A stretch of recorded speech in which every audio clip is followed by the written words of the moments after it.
So at the time when they were making live-action movies out of any dumb old cartoon, yeah, I know, as opposed to today, George of the Jungle was the one that everyone thought was gonna be the biggest flop. And who can blame them? It's not like there was a ton to go off of with the original cartoon. And the past live-action films based on cartoons have been so bad, this clearly had no chance. But with an upbeat, innocent sense of humor and an upbeat, innocent main character, as well as upbeat, innocent side characters, George of the Jungle is a lot of fun.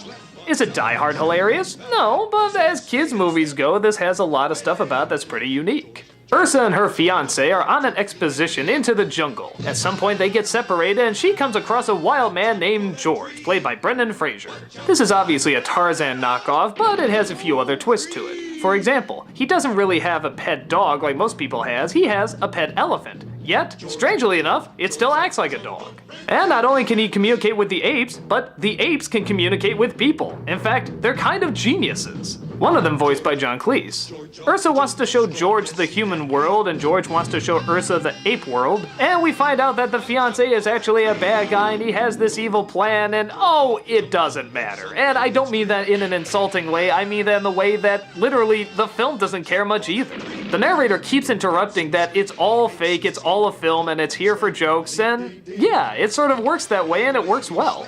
It sort of has its own kid-friendly, unique sense of humor. And the devotion all the actors have to being silly throughout the entire thing but still totally committed is actually kind of charming. There's something nice about the fact that it knows it's a kids movie and it's gonna have fun with it, and it's not gonna try and be badass and make the kids older. No, it's just gonna try and be smart and, for lack of a better word, cute. It is a cute movie, and I think a lot of people forget that you can do cute movies okay. Not everything has to have a ton of references or swear words or really harsh action or these dark backstories. You know what? Sometimes you can just have a fun, dumb comedy that can actually be smart in its dumbness. And it can be child-friendly. It's kind of like if the Zucker brothers or Mel Brooks did a kids film. It's the same amount of effort, except it's put into something that's family-friendly.